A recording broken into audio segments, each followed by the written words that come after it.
All right, Bobby. Yes, sir. Bobby, where'd you grow up? Where are you from originally? I'm originally from Montreal, Canada. I grew up in Toronto, Edmonton, St. Catharines, all west of Canada. Mm-hmm. And I came to the United States when I was 11. Tell me about your family growing up. My family growing up was, we're gypsies. And I swallowed my first diamond when I was 7 years old. With my mother, we went to the diamond exchange.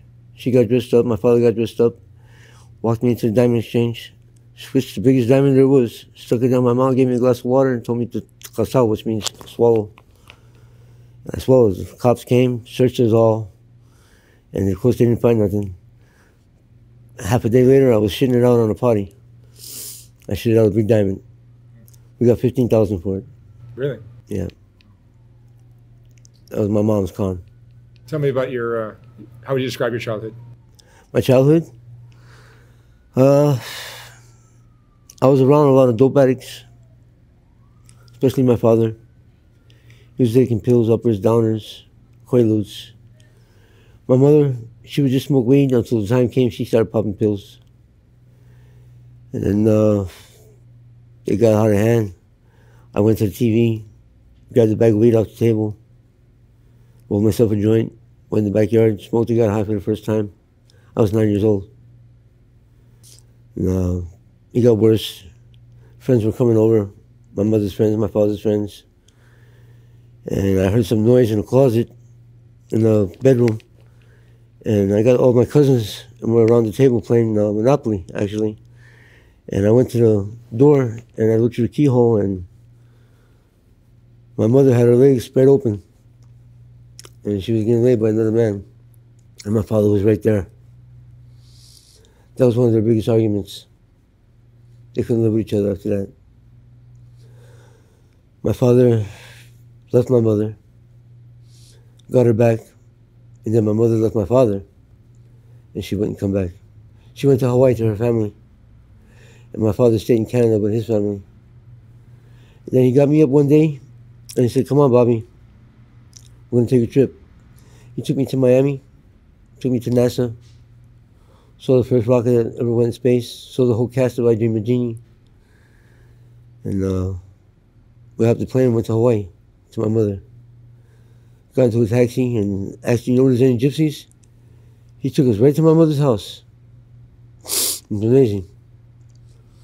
And we stayed there 3 days. She wouldn't come back.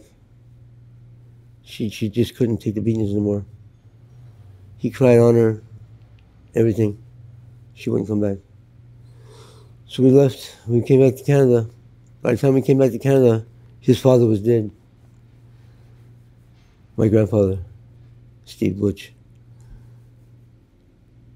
And we buried him in Mount Pleasant cemeteries. On the way back, my father stopped in Mexico and bought a gun from the pawn shop. As soon as we got back, my grandmother took it from him and put it away. He tricked my grandmother and got it from her. Right next door was a restaurant. His brother Archie was in there. This man named Bobby Haynes used to come over and talk about my father. My father was a lover, a fighter, good-looking man, 6'1". And he tricked my grandmother and took the gun. All this time he was writing a diary. We didn't know about it. He put a cross at his head, a cross on the side of him, on the right, a cross on the left, and a cross at his feet. He said, "Goodbye, Mom." I walked out of the bedroom, and I turned around and came back in, and I said, "What'd you say?" And he already had the gun to his head. He pulled the trigger. He didn't mean to do it in front of me. I know that because the look on his face. Being we are gypsies, we don't go to therapy, psychologists and people like that. My grandmother said, "Suck it up. Life goes on." That's what I did. I sucked it up. Tell me about the gypsy lifestyle. Our lifestyle is we pay for our wives, number one. You pay for your wives? We pay for our wives. It's been our law since the beginning of time. From the parents? Pardon me? You pay the parents? You pay the parents, yeah. Back in the day, it used to be take my 10 camels and my 12 sheep, and now it's all about money. It's my wife gave me $15,500 to come and ask for her. I knew her. And she's a moneymaker. Whether it's con, fortune telling, The girls I brought up for that fortune telling. The guys I brought up for body work, fenders, roofing, driveways, any way to make $1. And the girls, like I said, fortune telling. There's a lot of con to it. There's a lot of truth to it. You open up that book and say you got bad luck. Well, you got 40, 50,000 to take it away. They're going to show it to you. My wife got my first money I ever got was 180,000 cash. Shiba Santos. I sold her a car. There was one pamphlet in the dash. It said Palming Card Reader and Advisor. Takes away your bad luck. The lady said her eyes got all glossy. And the lady said, who does this? I took it to my wife. My wife held it in the dining room. You got a picture of the scene. It's a red tablecloth. The candle lights are lit. The light is dim. The crystal ball on the table. Tarot cards are laid out. She told the lady to take an egg out of her own fridge and put $1,000 wrapped around it and put it under the bed for 3 days and 3 nights. On the third day, bring it back. My wife came to me and said, I think I put too much money on her, Bobby. She hasn't come back. There was a knock at the door. My wife stayed with her in the dining room for 2 hours. We got a peephole because we get some crazy people sometimes. So I watch her. And she told the lady, did you bring the egg? And she said, yes. My wife took out the egg with $1,000 wrapped around it, took the $1,000 out and burned it on the candle. Actually burned it. There was no trick. It says, in God we trust on every bill. Without it, you need to feed your mouth, you need to put the roof over your head, you need to put the clothes on your back. Without it, you're going to steal, you're going to cheat, you're going to manipulate. Or you're going to work from 9 to 5. It's the money, it's the root of all evil. The lady gives her the egg. My wife takes the egg and breaks it. Out of the egg comes a piece of raw meat, red, like one of our organs. This is a piece of the bad luck, my wife says. In order for you to get rid of bad luck, you got to light 180 candles. They're trimmed in 10 karat gold and they're in Sicily. You got to pay for the tickets round trip. And I ain't leaving my wife, my husband, and my wife, my kids. You got to pay for those tickets too. She said, okay, no problem. It's $10,000 a candle. Okay, no problem. 4 days later, it was Valentine's Day, February 14th. The lady knocked at the door. My wife dumped 180,000 in my lap. She said, happy anniversary, motherfucker. She dumped it in my lap. My wife is what you call a hit and run. She don't keep her customers. Unfortunately, I did 2 years for that.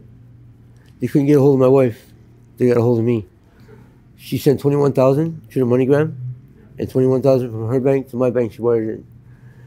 And because of that right there, I did 2 years and a half because I signed for the money. But what was illegal about that? She said it was a con, that there was no bad luck, and she tricked her. So all these fortune teller stories are mostly BS? Most of them. That's like I said earlier. There's a lot of truth to it. There's a lot of false to it. It's all the way about, like, we're having a conversation right now. The way we're having this conversation, I'm looking for tricks that you're telling me, right? And I'm going to use it against you. Clues. Yeah, clues, exactly. There's a lot of bullshit to it. A lot of bullshit. Like I said, if you walk into my house or my store and show me 50, 60,000 and tell me you got bad luck, I'm going to show it to you. Right. That piece of raw meat that came out of the egg was a piece of meat from the fridge, a steak. Okay, it was a piece of steak. And the hair that was around it was a piece of my ponytail. She wrapped it around it, made it like that, and when she broke the egg, she made it come out. So how'd you get to Los Angeles?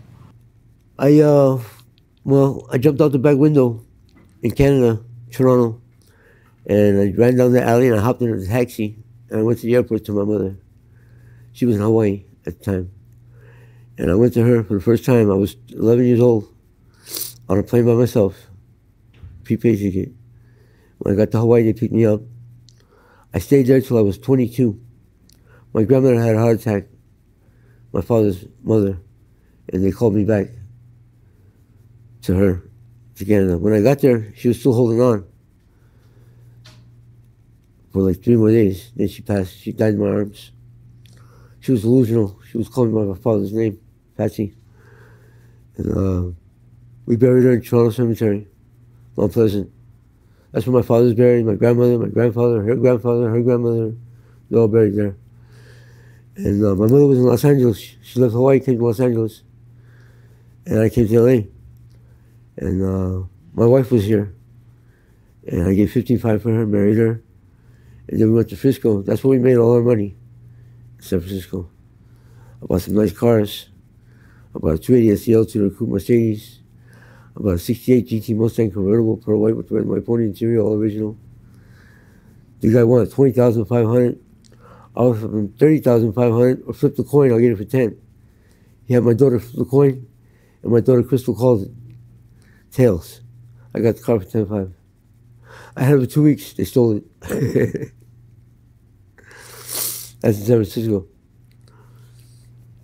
Had some nice houses, some nice stores. Right here I had a store in 3rd and Fairfax. It was a yoga place, and I petitioned it off.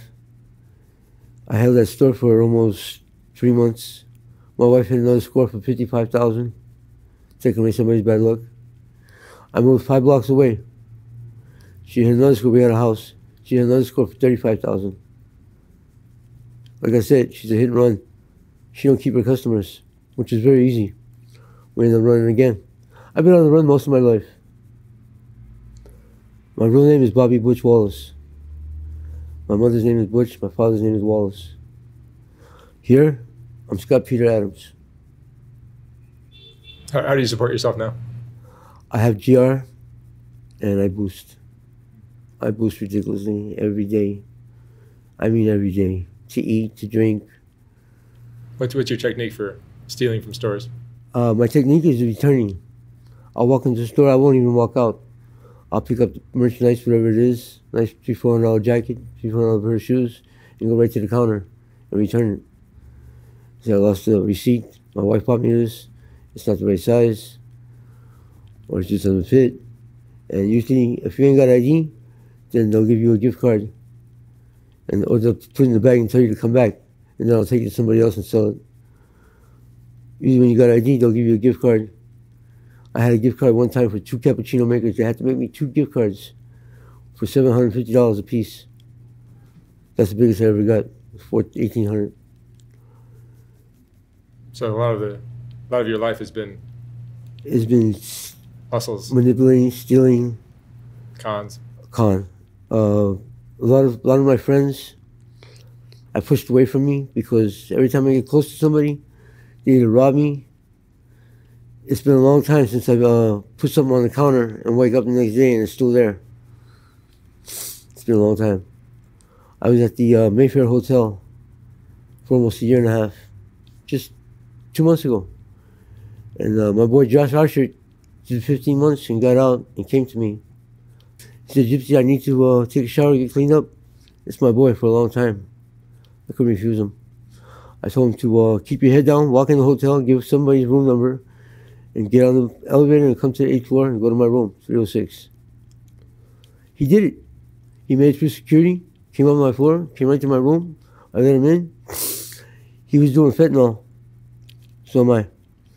And he hasn't done it in a while, but he's been with the cartel. He's been here and there, and he's used to it. Only now, when he takes a hit, he beats himself up. He scratches his face, he scratches his body, makes blood, breaks the room. He doesn't come back to himself for like 3 hours. Looks at me and says, Gypsy, what did I do? Bro, you just broke my lamp. You just look at your face, look at your stomach. And this is every time he would take a hit.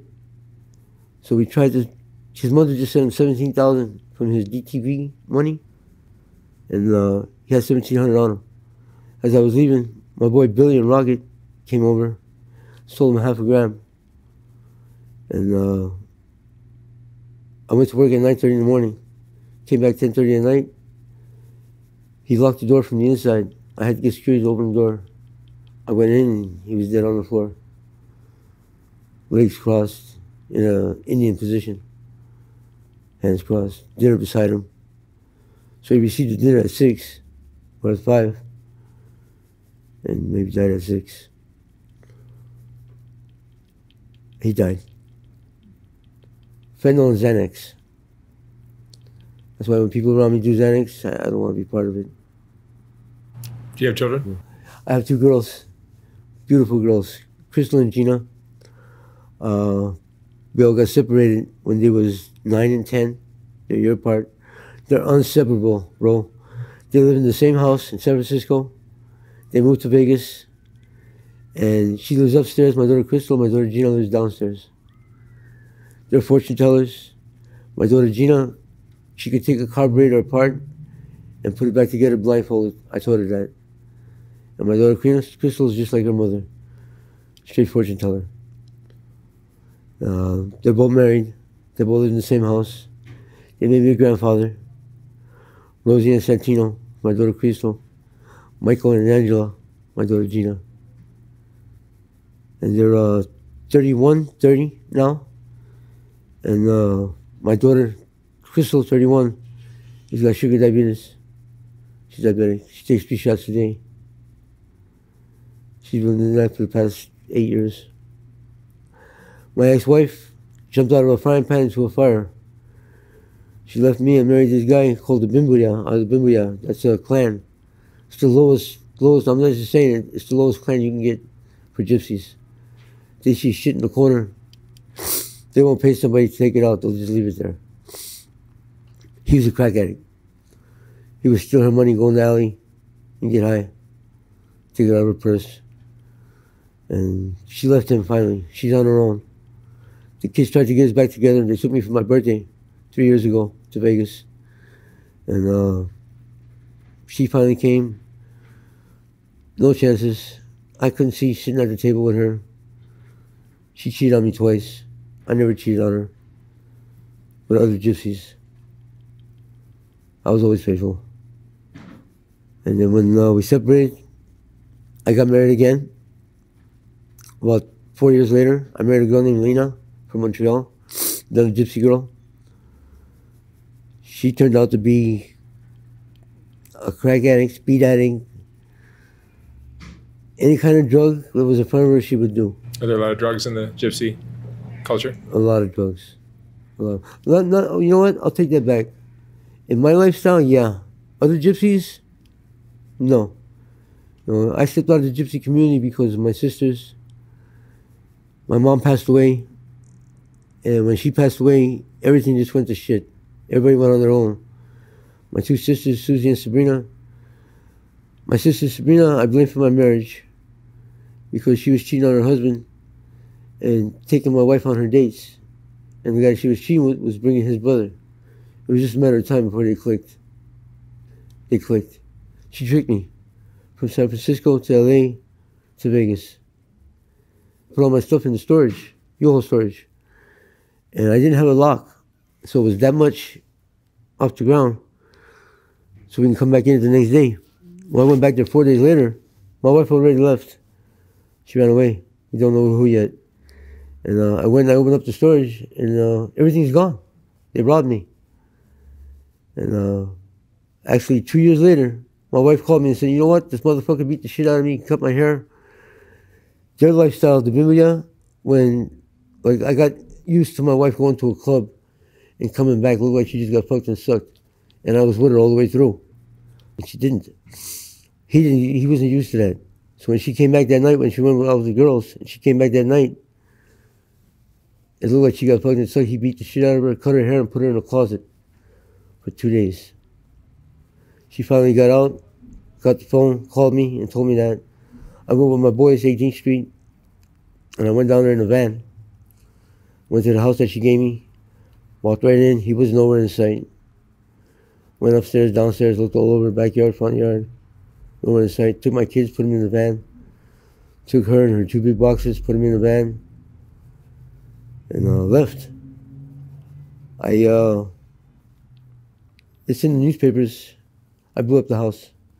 But they don't know that it was me. I lit the gas on fire, I lit the candle. I lit the gas on the stoves, lit the candle before I walked out. Finally seen a picture of him on his driver's license, never knew what he looked like. And I was maybe not even half a mile away. We heard the boom. House blew up. He had nowhere to live no more. And I had my wife for 3 months. The son of a bitch got a hold of me, called me and said, do you play chess, Bobby? I said, what the fuck are you talking about? Who the fuck is this? He goes, this is Ronnie, the one that ran away with your wife. I said, what the fuck you want? He goes, you play chess? I said, yeah, motherfucker. He goes, don't curse me. I'm not cursing you. Check. And he hanged up. I dropped my wife out to the beauty parlor. And he picked her up. She called him. And he picked her up. And she ran away with him again. Only this time I had my daughter Gina. She had my daughter Crystal. And my kids, their hearts were broken hearted for almost a half a year. She called me up again like a dumbass. I took her back. I took her back the first time because I was still in love with her. Second time I tried to make it a go. Third time, I got married. I got married to somebody else, another gypsy girl. And she had the balls to call me and say, "Why did you get married? What the fuck is wrong with you?" I said, "What'd you say? What's wrong with you?" She was all there for making money. But for being a normal person, she wasn't all there. She said her grandmother was a little cuckoo too. She takes off that side. As far as gypsy life goes, buying and selling cars, I was doing that left and right. I learned from my uncles. My Uncle Stevie, my Uncle Frankie. Credit card scams. We did a nice lick in Hawaii, over 500,000. Over there, you can order a Rolex over the phone. That Rolex you got in the window, I want to have a gift wrap. I'm on the golf course, I'm going to send somebody over there to pick it up. I can't make it in time. And they would wrap it up, and I would go over there and pick it up. "You have a package, Miss So-and-so?" "Yes, we do." Bam. Gave the credit card over the phone. We ran out of stuff to get. My mother had a long diamond mink coat. My sister short mink coats. Rolex watches. Men's, women's, Ray-Ban glasses. You name it, we got it. At the end, I went for a pair of binoculars and a TV. My Uncle Stevie told me to go pick it up. I told him I just came from there. I picked up Ray-Ban glasses. "Don't worry about it. Just go." I went there on the second floor. I asked for the TV. Two Simones came from the back, grabbed me, threw me on the counter. Detectives.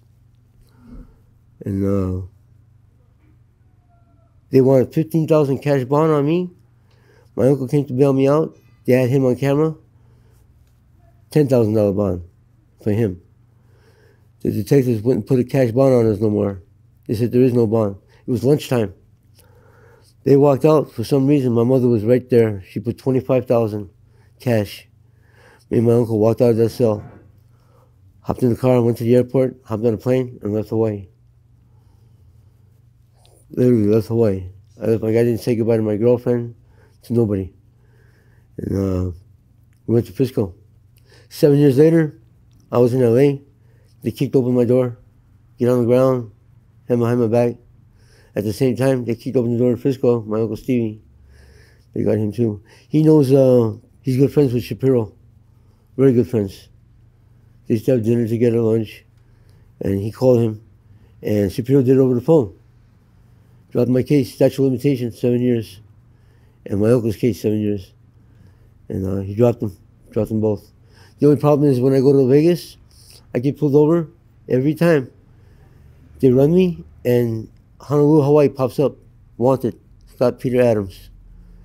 And they held me in their cell in Vegas for about 2 hours. They call Hawaii, and Hawaii calls them right back and says, "We don't want them." Every time, 2 hours later, he could let him go, and they would let me go right then and there. Give me my property and leave. That goes on till today. I guess they didn't take it on a computer. If I go there, I'll get locked up, but they won't hold me because of the statute of limitations. What regrets do you have in your life? What regrets do I have? Yeah. My father. For him putting the gun to his head, shooting himself. It wasn't your fault, though. I could have stopped it, I think. I could have went to him, told him how much I love him. I knew he got the gun from my grandmother. He tricked us all and said he was going to sell it to somebody. He wanted to get it out of the house. But the guy named Bobby Haynes would come over, my grandfather's brother, and talk about my father, how he's no good, he's a dope addict. He was married twice. He used to beat up my mother. He used to beat up the other girl. My father couldn't take it no more, hearing all this shit. The only one that loved him was my grandmother. He thought. So that's my regret. My father put the gun to his head and shot himself. What would you say is the most important lesson you've learned in your life? The most important lesson I learned in my life?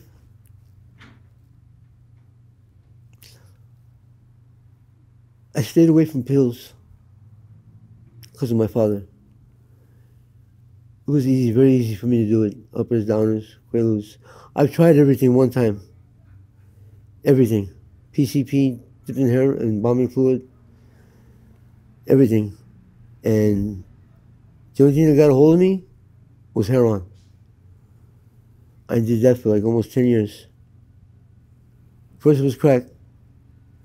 Then it was heroin. I quit the crack, went to speed. Quit the speed, went to heroin. Went back on speed. Now it's fentanyl. Matter of fact, I just did that diamond heroin last night. I split it with somebody. And it didn't do nothing to me. Nothing. Mixed it with a little speed. It didn't do shit to me. I couldn't wait to get a hit of fentanyl. I'm almost shaking right now because I'm getting sick. And it's crazy because I take a hit, it takes the sickness away. That's it. There's no more high. It's just about getting well. You know? So, stop the pills. I'm glad I did that. I lost my wife because our friends got too close, which happened to my father. My biggest regret is my daughters. I was there for them at a certain time. Everything they had, they seen, they got. My daughters were wearing tennis bracelets, $8,000 tennis bracelets on their legs, because we had the money. Everything they would see, I would get. If they didn't get it then, I'd get it the next day.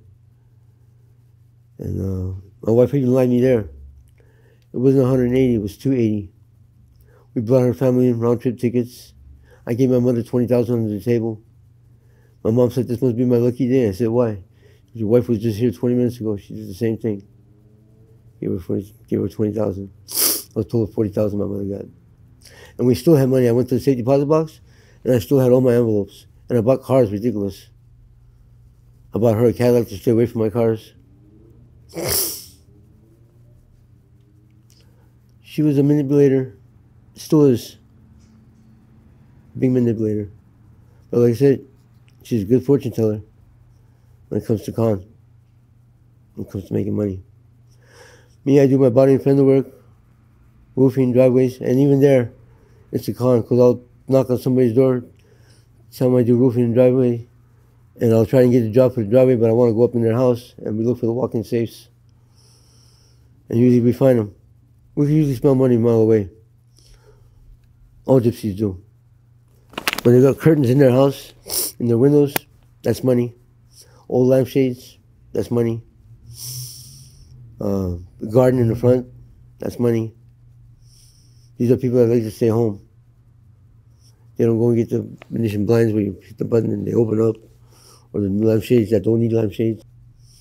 And I was going to write a book like 3-4 times called Short Stories by Gypsy. And I heard about you. I heard about you from a few people. And I seen a few of your videos. And a few people that you've done. Like Michelle, for one. Never went out with her. Good friend of mine. Miami's a good friend of mine. They always stole from me. Just now, she stole from me. And I just got Section 8. I just got it. Matter of fact, I got a call this afternoon and find out what's going on. After I see my voucher on the computer, it's $18.80 a month. And I got to start looking for a place. She took all my paperwork, my watches, my jewelry. I was staying with them in the tent.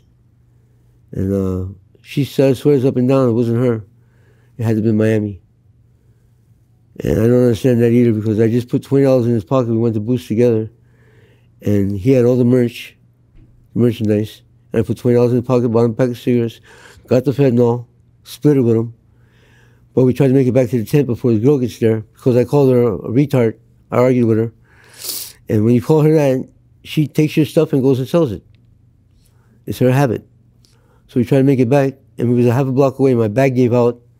I couldn't make it in time. He said, all right, I'll go ahead of you. He went ahead of me. When I got there, He wasn't there. The chip was tipped over. The blanket was over, and all my shit was gone. I seen him 2 days later. He says the tent was burned down to the ground. No such truth. I burnt the tent down when I got there. I looked all over for my stuff. I couldn't find it. The only thing I could do, I burnt their tent down. That was my revenge. Do you regret living a gypsy life? When I stepped out of the gypsy community, yeah.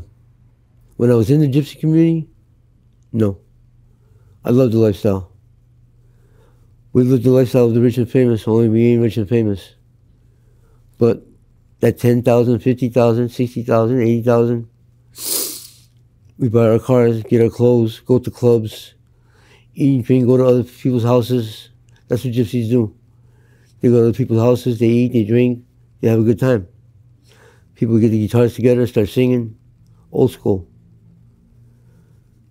Now, I'm not there no more. I stepped out and I became the white man's life, you should say. And now it's just regular drugs, boosting. It's very easy to me to go get a store and gather $2,000, $3,000, pay the rent, and tell them that not to charge me the rent for another 3 months because I got to fix it. But I'm going up and down out of state, so it's going to be a while.